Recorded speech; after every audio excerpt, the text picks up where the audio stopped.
যারা প্রিয়জনকে হারিয়েছে তাদের পরিবারের প্রতি আমার আন্তরিক সমবেদনা। এই ট্র্যাজেডির কারণ জানতে সরকার কর্তৃক একটি পুঙ্খানুপুঙ্খ এবং স্বচ্ছ তদন্ত করা উচিত। আহতদের দ্রুত সুস্থতা কামনা করি। অখিলেশ যাদব, উত্তরপ্রদেশের প্রাক্তন মুখ্যমন্ত্রী অখিলেশ যাদব, তিনিও এক্স হ্যান্ডেলে পোস্ট করেছেন। তিনি বলছেন immediate explanation of Ahmedabad plane crash accident which could eradicate the suspicion, অর্থাৎ যা যা সংশয় সামনে আসছে সেইগুলো থেকে পর্দা সরাবার জন্য স্বচ্ছ তদন্ত এবং তার ব্যাখ্যা সামনে আসা প্রয়োজন।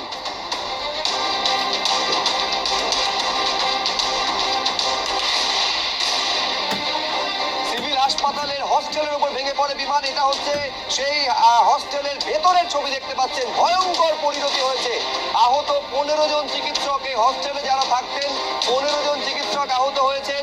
বেশ কয়েকজন ডাক্তারি পড়ুয়ার মৃত্যুর আশঙ্কা করা হচ্ছে। আরেকবার বলবো, বেশ কয়েকজন ডাক্তারি পড়ুয়ার মৃত্যুর আশঙ্কা করা হচ্ছে। একদিকে এই বিমানে 242 জন সবার ছিলেন, pilot, co pilot, crew member এবং যাত্রী সমেত। তাদের প্রত্যেকের মৃত্যু হয়ে থাকতে পারে আশঙ্কা করা হচ্ছে।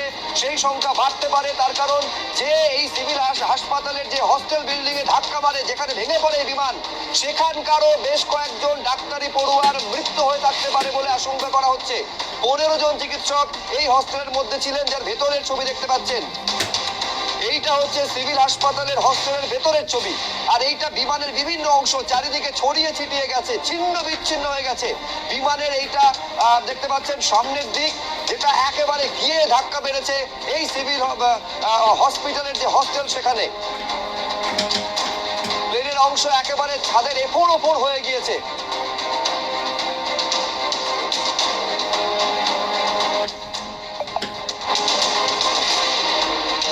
পাশাপাশি দুটো ছবি, বাইরের ছবি আপনারা দেখতে পাচ্ছেন এবং ভেতরের ছবি দেখতে পাচ্ছেন। বিমান, এই যে গুজরাট থেকে লন্ডনগামী যে বিমান, সেটা আছড়ে পড়ে, ভেঙে পড়ে লোকালয়ের ওপর। সিভিল হাসপাতালের যে হস্টেল, সেখানে একেবারে কার্যত ভেতরে ঢুকে যায়। এইটা হচ্ছে ভেতরের অংশের ছবি দেখতে পাচ্ছেন। এই হস্টেলে 15 জন চিকিৎসক তারা আহত হয়েছেন বলে জানা যাচ্ছে। বেশ কয়েকজন ডাক্তারি পড়ুয়ার মৃত্যুর আশঙ্কা, ফলে মৃত্যুর সংখ্যা ব্যাপক হতে পারে এই আশঙ্কা করা হচ্ছে এই মুহূর্তে। বিরাট সংখ্যায় প্রাণহানির আশঙ্কা করা হচ্ছে। উদ্ধার কাজ চলছে, দেখছেন।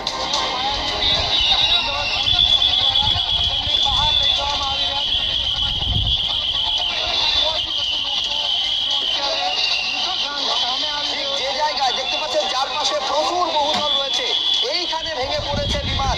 একের পর এক ঝলসানো দেহ উদ্ধার হচ্ছে।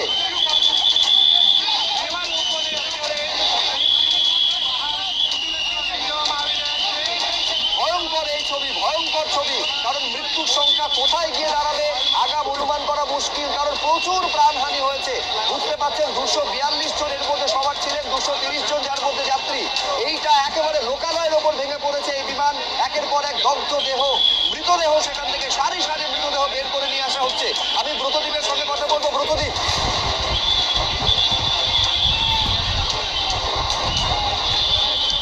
এখনই দেখো এই দৃশ্য কার্যত চোখে দেখা যায় না, যে ভয়াবহ পরিস্থিতি তৈরি হয়েছে এই বিমানটি টেক অফ করার মুহূর্তের মধ্যেই, সেটা কার্যত অকল্পনীয়।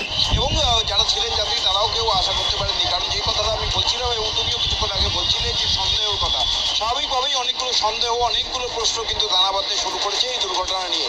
কারণ যেটা কিছুক্ষণ আগেও বলছিলাম, যে বিমানটি গতকাল দিল্লি থেকে প্যারিস গেল, প্যারিস থেকে দিল্লি এলো এবং আজকে সকালে আবার দিল্লি থেকে আহমেদাবাদ আসলো, এবং তারপর আহমেদাবাদ থেকে লন্ডনে গ্যাটউইক বিমানবন্দরে যাওয়ার জন্য যাত্রা শুরু করলেন। স্বাভাবিকভাবেই এত দূরপাল্লার একটি যাত্রা শুরুর আগে সমস্ত রকম চেক আপ হয়। একটি বিমানের অনেকগুলি জিনিস থাকে, ইঞ্জিন থেকে শুরু করে হাইড্রোলিক, যেগুলো অত্যন্ত গুরুত্বপূর্ণ, এবং সব কিছু চেক আপ করার পরেই, তারপর গ্রিন সিগন্যাল দেওয়ার পরেই তারপরেই কিন্তু বিমান টেক অফ করে। সেই ক্ষেত্রে কিন্তু প্রশ্ন উঠছেই যে এখানে যে বিমানটি আহমেদাবাদ থেকে লন্ডনে যাওয়ার জন্য যাত্রা শুরু করলো, তার আগে যদি চেক আপ হয়ে থাকে, তাহলে যান্ত্রিক ত্রুটি কেন ধরা পড়লো না? যদি যান্ত্রিক ত্রুটির কারণেই দুর্ঘটনা ঘটে থাকে, তাহলে তো সেই যান্ত্রিক ত্রুটি ধরা পড়ার কথা।